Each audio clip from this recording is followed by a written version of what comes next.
아시죠? 주다가 망해도 성공이다. 주다가 망해도 성공이라는 말은 망하자는 뜻이 아니라 주자는 것에 방점을 둔 말이지요.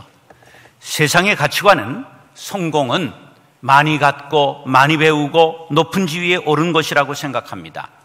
많이 갖고 많이 배우고 높은 곳에 오른 것이 나쁜 것은 아니지요.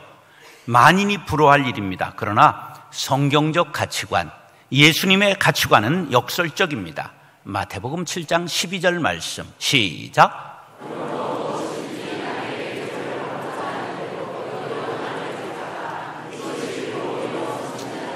이것이 가장 귀한 말씀이라고 해서 별명이 황금률입니다.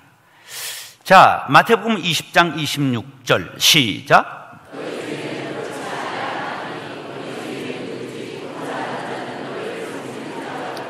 심지어 이렇게 섬기기 위해서 예수님은 오셨다고 마가복음 10장 45절엔 이렇게 말씀합니다. 시작.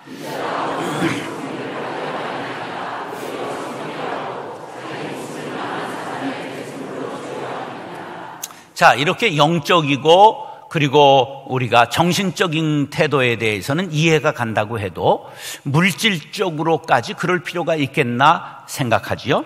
그런데 예수님은 재물관에 대해서도 매우 역설적입니다. 마태복음 19장 23절 시작.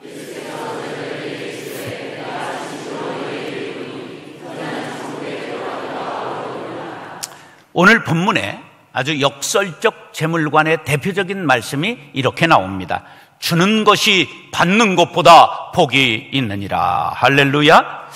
복 받는 것을 싫어하는 사람은 없습니다. 한국 사람들은 복에 대해서 얼마나 좋아하는지 잠잘 때 베고 자는 베개 옆에 복자를 써놓고 이불에다도 복자를 써놓습니다. 밥을 먹는 수저에도 밥그릇에도 우리가 복자를 써놓고 집에 기와의 막새, 막는 막새에도 복자를 새겨놓은 것을 볼 수 있습니다. 부동산을 옛날엔 뭐라고 그랬죠? 복덕방. 예. 그 다음에 떡도 복덕 뭐 이런 게 해서 복자가 얼마나 많이 사용되는지 모릅니다. 근데 중국 사람들은 한 수 더 뜹니다. 복자를 거꾸로 붙여놓습니다. 왜 거꾸로 붙여놓죠? 하늘에서 복이 쏟아지라고. 그래서 복을 그렇게 사모합니다. 그런데 복 받는 비결을 모른다는 데 문제가 있지요. 예수님은 복은 받는 것이 아니라 주는 것이라고 말합니다. 따라서 복은 받는 것이 아니라 주는 것이다.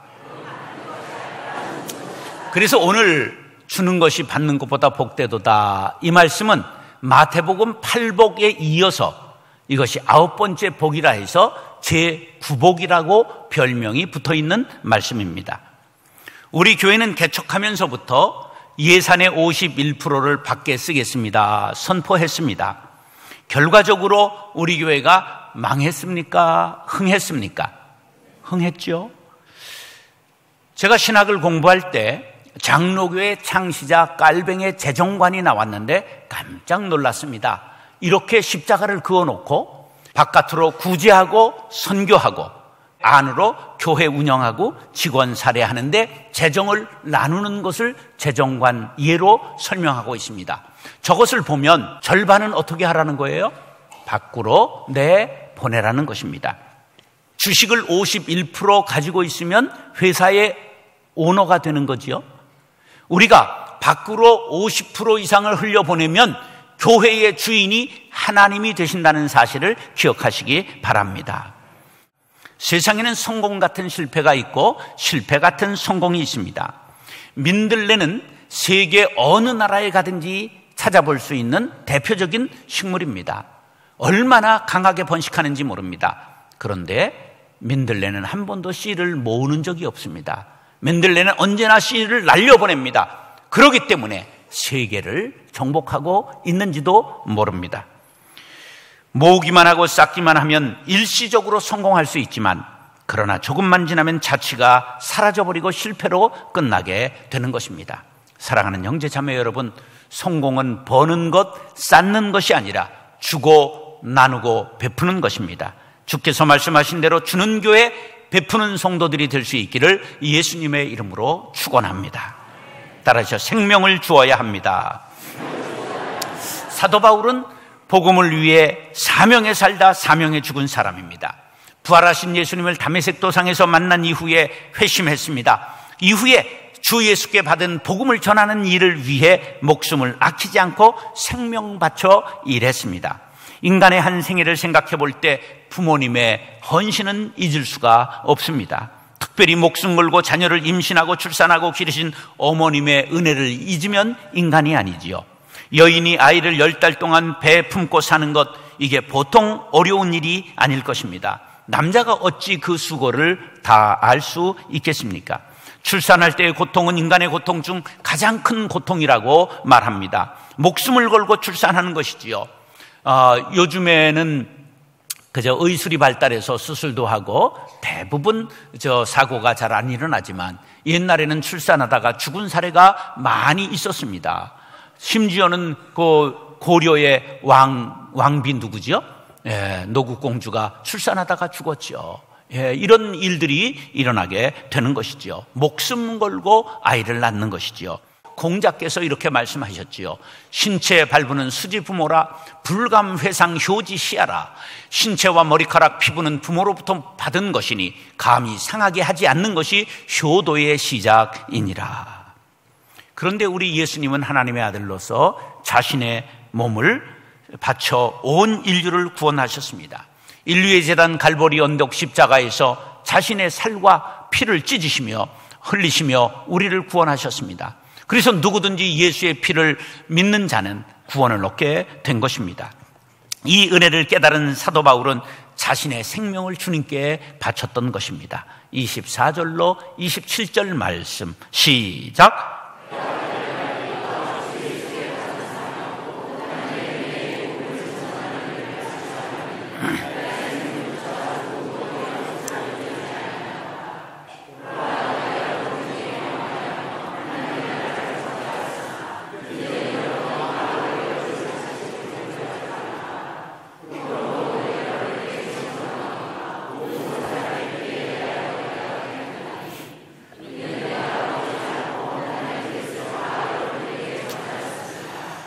사람이 사람에게 해줄 수 있는 가장 좋은 일이 무엇일까요?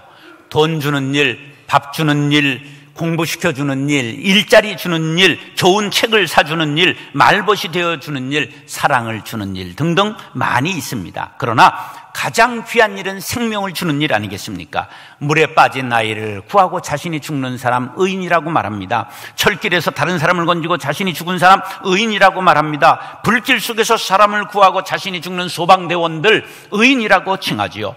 올해 초에 프랑스의 그 테러범이 인질을 붙잡고 그제 대치하고 있을 때 경찰 간부 한 분이 들어가가지고 내가 대신 붙잡힐 테니까 인질을 풀어달라. 그리고 대신 잡혔다가 그가 총에 맞아 죽고 말았습니다. 이런 사람을 영웅이라고 말하지요. 세상은 이런 사람들을 칭송하고 덕을 기립니다. 그런데 이보다도 더 귀한 일은 복음을 전하는 일입니다. 왜냐하면 이 땅에서만 육신의 생명을 구하는 것이 아니라 영원한 생명을 전해주기 때문입니다. 그러므로 사람이 사람을 위해 해줄 수 있는 일 중에 가장 귀한 일은 복음을 전해주는 일이라는 것을 기억하시기 바랍니다. 이 일에 미친 사람 1호가 사도 바울입니다. 그는 사명을 위해 목숨을 걸었습니다. 오늘 본문에 보면 생명조차 귀한 것으로 여기지 않았노라고 고백하고 있습니다. 이 사명이 바로 복음 전하는 일이었습니다. 나는 이 일을 위해 죽으러 간다. 다시 내 얼굴을 보지 못할 줄 알아가 그가 통보했을 때 에베소 장로들은 아주 충격을 받았습니다. 복음을 위해 미친 사람, 다시 말해 세상이 감당할 수 없는 사람이었습니다. 그는 이방인들에게 복음을 전하는 사도로 부르심을 받은 후에 복음을 전하기 위해 바다를 건넜고 산을 건넜습니다. 매를 맞았습니다. 돌에 맞았습니다. 태장으로 맞았습니다. 배가 파손해서 흑암 중에 일주야를 보내기도 했습니다. 목마르고 밥 굶기를 밥 먹듯 했습니다. 그런 상황 속에서도 복음을 전하겠다는 열정은 식을 줄 몰랐습니다. 성령이 그와 함께 했기 때문입니다. 복음이라고 하는 뜻은 유앙겔리온이라고 하는 헬라어인데 기쁜 소식, 좋은 소식이라고 하는 뜻입니다. 하나님께서 예수 그리스도의 십자가와 부활을 통해 인간을 죄와 죽음의 상태에서 구원하셨다는 사실이 바로 복음입니다. 좋은 소식은 전해야 됩니다. 좋은 음식점, 맛있는 음식점 가서 먹은 후에는 한 명이 5명을 데려오면 그 집은 맛집이 되고 대박이 나는 것이지요. 복음 전파는 모든 그리스도인들에게 있어 지상 최대의 명령입니다. 해도 좋고 하지 않아도 괜찮은 일이 아닙니다. 모든 그리스도인들의 의무요 책임이라는 사실을 명심하시기 바랍니다. 디모데후서 4장 2절 시작.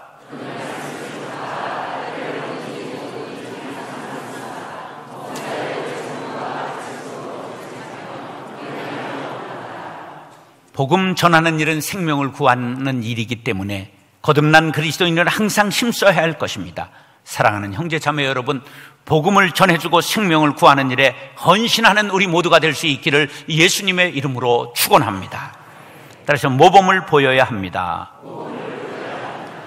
선생은 많으나 스승이 없다는 말이 있습니다. 이 말은 선생님과 스승이 같은 뜻이면서도 다른 뜻이 있음을 암시합니다. 선생은 학생을 가르치는 사람, 학예에 뛰어난 사람이라고 사전에 되어 있지요. 스승은 자신을 가르쳐 바르게 행동하도록 도와주는 사람이라고 되어 있습니다.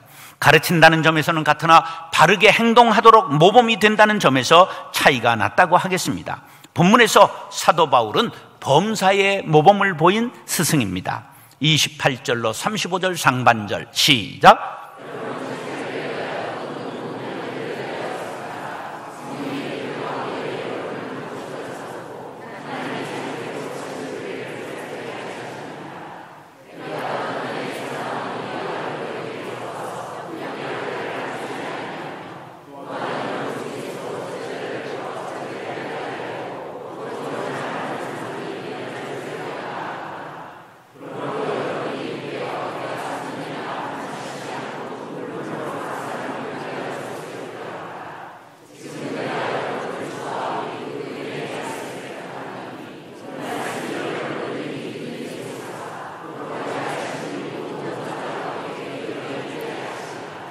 내가 아무의 은이나 금이나 의복을 탐하지 아니하였고 여러분이 아는 바와 같이 이 손으로 나와 내 동행들이 쓰는 것을 충당하여 범사에 여러분에게 모본을 보여준 바와 같이. 아멘. 범사에 모본을 보였다는 말은 모범을 보여 본이 되었다, 그러한 뜻입니다. 저는 2딸을 키웠지만 2딸에게 나를 본받아라 그런 말을 한 적이 없습니다. 물론 우리 송 집사님에게 그랬다가 귀샤되게 맞을까 봐 못했습니다. 전도사님들에게도 부목사님들에게도 나를 본받으라 그런 말을 한 번도 할 수 없었습니다. 그런데 사도 바울은 모든 일에 내가 본을 보였다 당당하게 말하고 있습니다. 어떻게 그렇게 말할 수 있을까요? 어떻게 그렇게 자신감이 넘치는 것일까요? 본문에서 사도 바울의 모범을 찾아보았습니다. 24절에 보니까 그는 사명의 모범을 보였습니다. 26절에 보니까 헌신의 모범이 되었습니다. 28절에 보니까 경건절제의 모범이 되었습니다. 31절에 보니까 눈물로 훈계하는 모범이 되었습니다. 33절에 보니 재물의 모범이 되었고, 34절에 보니까 사역의 모범이 되었고, 35절에 보니까 구제의 모범을 보였습니다. 바울은 사명을 위해 생명조차 귀하게 여기지 않고 달려갔습니다. 초능을 아껴가며 때를 얻든지 못 얻든지 복음을 전했습니다. 지도자로서 성도들을 위해 늘 삼가며 경건 유지를 위해 힘썼습니다. 눈물을 흘려가며 진심으로 제자를 양육했고 재물을 탐내지 않았습니다. 전도하기도 바쁜데 천막을 만들어가면서 자기가 전도할 돈을 마련했습니다. 그래서 오늘도 이것을 자비량 전도라고 말하는데, 자비량 선교의 영어 말이 텐트를 만들어서 했기 때문에 텐트 메이킹, 그러면 이것을 자비량 선교라고 말합니다. 사도 바울은 약한 사람들을 위해 동분서주했습니다. 바울은 목회자들의 영원한 스승이며 모든 그리스도인들의 모범이 된 사도입니다. 고린도전서 4장 16절 시작. 고린도전서 11장 1절.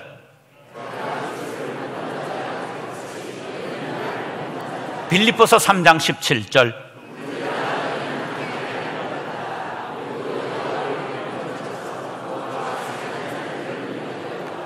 이렇게 말할 수 있는 사람은 정말 대단한 사람입니다. 이렇게까지는 아니더라도 우리 그리스도인들은 모범적인 삶을 위해 노력해야 할 것입니다. 서산대사가 남긴 시 중에 답설야중거라고 하는 시가 있습니다. 눈 내린 벌판을 걸어갈 때는 함부로 어지러이 걷지 말라. 오늘 내가 남긴 발자취는 뒷사람의 이정표가 될 것이기 때문이다. 이러한 내용입니다. 이것을 김구 선생님이 자신의 좌우명으로 삼으셨습니다. 소크라테스에 대해서 알죠?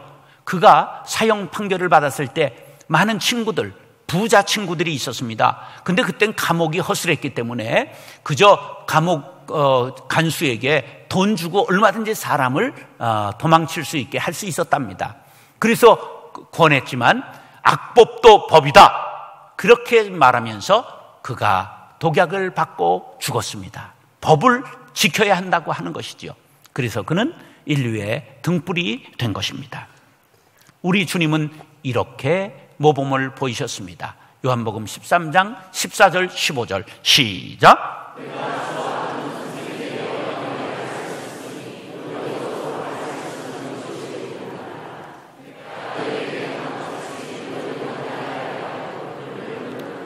여러분, 남의 발을 씻어주는 것을 예수님 닮아가는 일임을 알고 열심히 섬기시기를 바랍니다. 우리가 대접을 받는 것, 그것은 하늘에 아무런 상급이 없습니다. 섬기고 우리가 삶을 통해 모범을 보이시기를 바랍니다. 우리에게 사랑의 본, 희생의 본, 섬김의 본이 되신 예수님, 나도 섬길 수 있는 힘을 주옵소서. 자녀들에게 모범이 되게 하여 주옵소서. 믿음의 후배들에게 주님을 따라 본을 남기겠습니다. 다짐하는 시간이 될 수 있기를 간절히 바랍니다.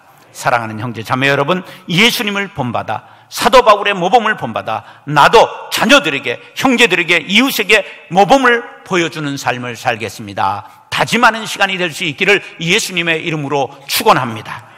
따라서 약자를 도와주어야 합니다.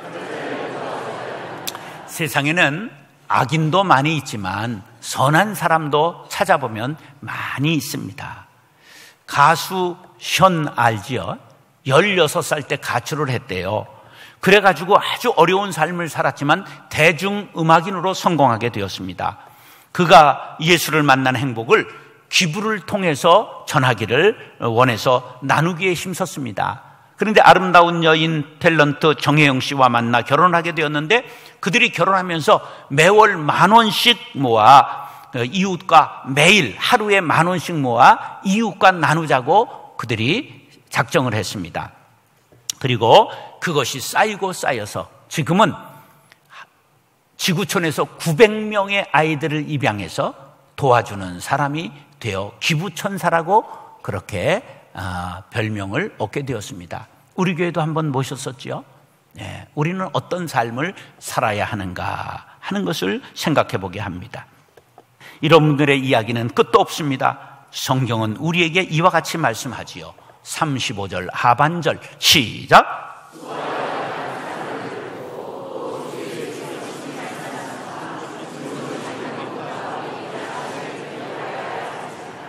약한 자들을 도와주라고 말씀하시면서 예수님이 하신 말씀임을 상기시켜주고 있습니다.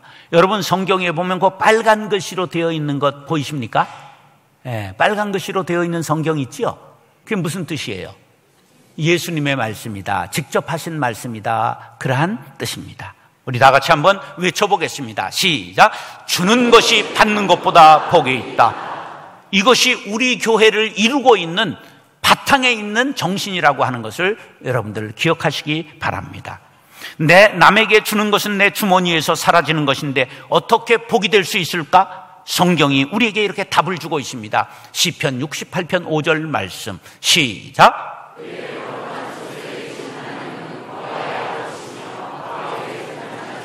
그런데 구약에는 약자의 세 부류가 있습니다. 이것이 아주 대표적인 약자의 세 부류인데 신명기 10장 18절 시작.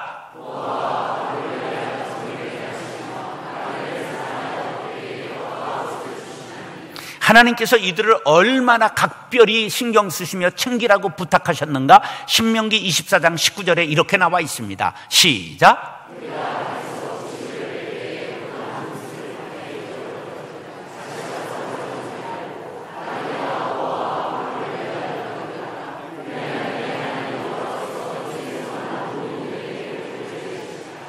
하나님께서는 이 곡식을 벨 때 귀퉁이에 것 베지 말라 그러셨습니다. 왜? 이 가난한 사람들이 가져갈 수 있게 남겨두라는 거예요. 과일을 딸 때 다 따지 말라는 거예요. 왜? 가난한 사람들이 가져갈 수 있게 남겨두라고 하는 것이에요. 그러므로 약한 자들을 돕기 위해 수고하는 것은 하나님이 가장 기뻐하시는 일입니다. 이런 일을 한 자를 하나님께서 반드시 기억하시고 복 주신다고 약속하셨습니다. 우리 교회에서는 끊임없이 약한 사람들을 돕는 사역을 펼치고 있습니다. 보면 긍휼 사역, 반찬 배달을 하고 있습니다. 노아스쿨 노인들을 잘 섬기고 있습니다. 의료 선교를 통해서 쿰치유에서 외국인들을 섬기고 있습니다. 천사 가게를 통해서 구제하고, 헤비타트를 통해서 집을 고쳐주기를 하고, 라이프 오프를 통해서 자살 예방, 자살자 가족 위로 예배를 드립니다. 장애인 세터민들이 장터를 운영하고 있고, 올리브 향기를 장애인 세터민들이 운영하고 있습니다. 우리 책방도 장애인 세터민들이 운영하고 있습니다. 다문화팀, 태국, 베트남 영어권 사람들을 섬기고 있습니다. 통일선교팀에서 세터민을 섬기고 있고, 새꿈터에서 세터민 자녀들을 섬기고 있고, 누리 다문화 학교에서 중도 퇴학 당하는 아이들 데려다가 졸업시켜주는 학교를 합니다. 다문화 센터를 해서 다문화 가정의 국어 교육을 통해서 국적 취득을 도와주고 있습니다. 상조팀, 운구팀, 백합찬양대, 백합봉사팀이 장례를 돕고 있습니다. 해피월드 복지재단에서 파주노인복지관, 운정노인복지관, 문산사회종합복지관, 덕양노인복지관을 운영하며 장학사업을 하고, 해피뱅크를 하고, 해피천사 가게를 합니다. 북한의 이불공장, 생리대공장, 빵공장, 세탁소, 구두수선소, 안경점, 보건소를 운영하고 있습니다. 쉬지 않고 이웃을 사랑하며 돕는 일을 오늘까지 해왔습니다. 그런데 가만히 보니까 고아를 돕는 사역이 없더라고요. 그래서 제가 은퇴한 후에 고아들을 위한 사역을 위해 비빌 언덕, 소도 비빌 언덕이 있어야 일어난다, 그런 우리 속담이 있죠. 그래서 비빌 언덕이라고 하는 것을 제가 이름을 짓고 지금 고아를 돕는 사역을 준비하고 있습니다. 우리 교회는 빚을 내면서까지 약한 자를 돕기 위해 일해왔습니다. 왜 그렇게 하는 것일까요? 다 같이 시작! 교회 봉사는 우리가 감히 하나님을 섬길 수 있는 은혜의 기회이기 때문입니다. 봉사는, 약한 자를 돕는 것은 누구를 섬기는 것이라고요? 하나님을 섬기는 것이라고 마태복음 25장 35절 36절에 예수님이 말씀하셨습니다. 시작!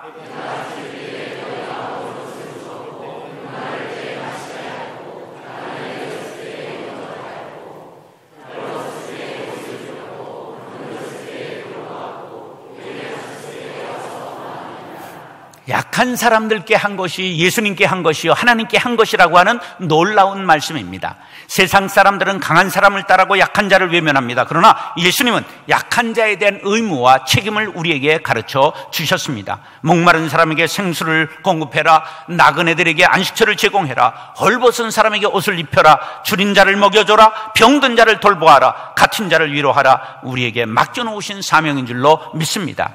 사회적 약자들 층을 10가지로 뽑아봤습니다. 저소득층의 아동, 노인, 장애인, 차상위 계층, 실업자, 영세민, 일용직, 독거노인, 세터민, 이주민들을 꼽을 수 있었습니다. 이런 인들을 더욱 돌아보아야 합니다. 주면 마이너스가 되고 계속 주면 망할 것 같은데 그렇지 않습니다. 다 같이 시작!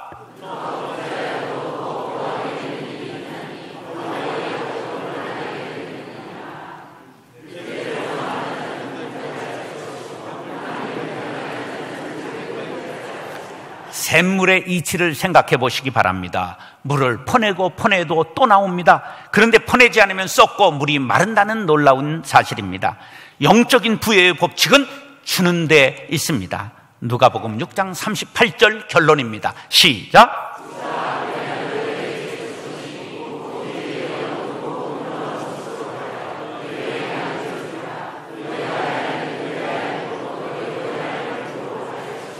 사랑하는 형제 자매 여러분, 약자를 돕고 하늘의 상을 받아 누릴 수 있게 되기를 예수님의 이름으로 축원합니다.